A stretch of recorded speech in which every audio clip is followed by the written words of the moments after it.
Well, buen camino, pilgrims. I'm Jeremiah Gibbs and I am your Camino guide, and today I'm going to do a quick review of a specific pack. This is the Durston Drop 40 liter waterproof ultralight pack, and I want to do a quick review on the pack, give you some description of some of the features and some of the things that I liked about it, and some of the reasons that I don't like, some of the things that I don't like about it.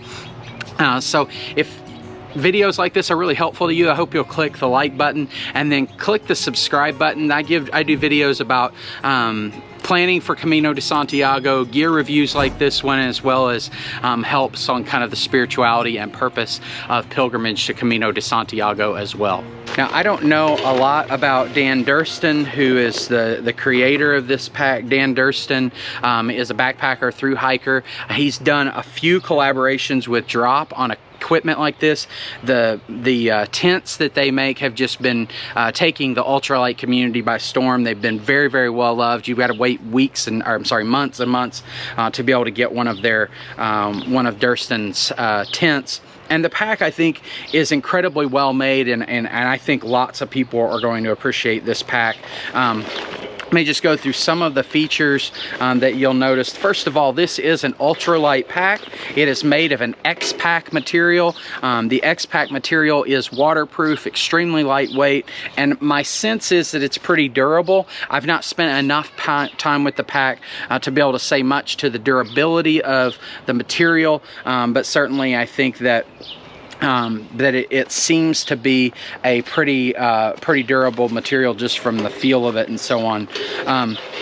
Now, there's a few things about this Durston ultralight pack which are pretty unique. First of all, even though it is an ultralight pack, it does have a small aluminum frame that goes around the outside here. That frame is very, very lightweight, so lightweight that I'd say there's no reason to ever take it out, and it does, I think, do a good job of transferring the weight of that pack down to the hip belt, and that's one of the main reasons that I tried this as my first ultralight pack, is I think that frame really helps. That does mean that this pack weighs about 32 ounces, which is still pretty lightweight for a pack, but that is a little heavier than some of the ultralight options out there, but certainly for me was still within the realm of what I thought would work for me as an ultralight pack. If you look at the back of the pack, some of the features that you'll notice, it's got two very large pouches on the side.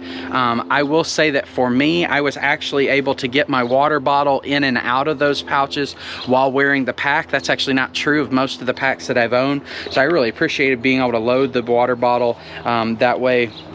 Without it, you'll also, one of the features that was somewhat considered kind of a controversial feature was, instead of having netting on the back here for being able to put wet items, is that it had this sort of pouch on here that you can put your wet items and things like that in behind the pouch, inside the elastic shock cord, you know, your tent or something like that might be wet. But then that gave you another waterproof pouch that goes right on the outside here. Some folks say, you know, as an ultralighter, that's just more weight to be able to have that feature. I think that's well-deserved weight. That's one that I would definitely want to keep on there, to have another waterproof pouch that you might put your socks or other things that you wanted easy access to that were dry. Another pouch that you'll notice is that there is a waterproof zippered pouch here on the side. You will notice though that the volume of this pouch and the volume of your water, well, I consider this, you know, your water bottle pouch, that those are the same volume. So if you have one really loaded down, then it might make it hard to get in and out of the other one. And then the pack has a roll top to it that is also going to be waterproof, and then this strap here can be utilized to hold things on top of the pack, or to be able to create some more cinching down in that area. You'll notice there's lots of elastic shock cord on the sides that helps keep the pack compressed. You can also store your items in that shock cord if you have tools, trekking poles, umbrella, things like that. The pouches here, I found my iPhone 12 Plus fit really well in this pouch. It's a big pouch. It does what you would hope for it to do. Those are also waterproof, although these do not seem to be the waterproof zippers, so it may not be entirely waterproof the way that some of those other zippers are on the back, but it certainly is the same X-Pack material around the outside of it, so it would be fairly waterproof. These pouches here I found to be somewhat useless. I could put my car keys in there. You might put a snack bar or something like that, but they're not very large. They are expandable, but I did not find those particularly useful. But this is the Durston Drop 40. It's a nice ultralight pack. It does help sort of bridge the gap between an ultralight and still have that frame and a substantial waist belt to be able to carry heavy loads. I have personally decided I am not going to keep this pack. I'm going to continue to carry my Deuter Futura.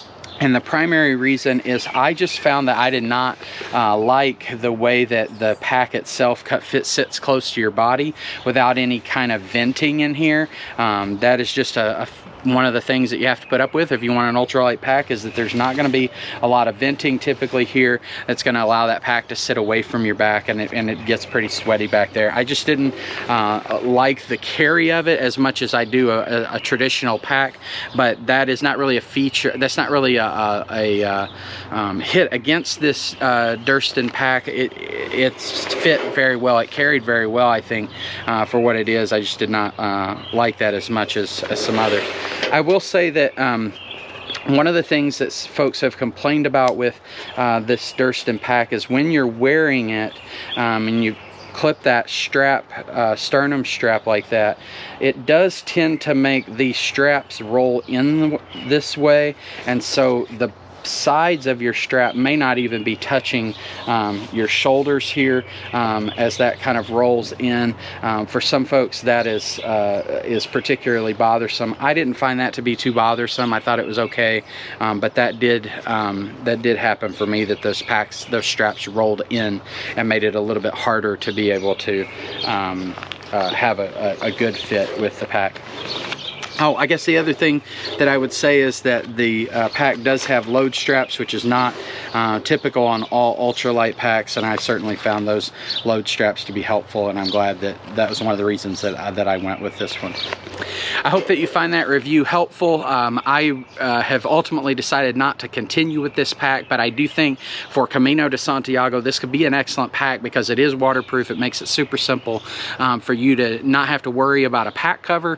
It also is very, very lightweight at just 2 pounds, and for the light loads that we carry on Camino de Santiago, often not more than 10 or 12 pounds or so, this is I think a pretty good option for being able to keep your pack light pretty light. And these packs are about $160 right now on Amazon.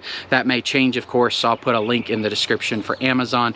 By the way, this pack was not provided to me. I bought this with my own money.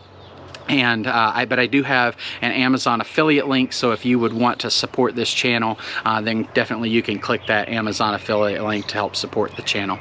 Buen Camino. I hope that this has been helpful to you, and I hope that you'll click the like button and subscribe to this channel. Buen Camino.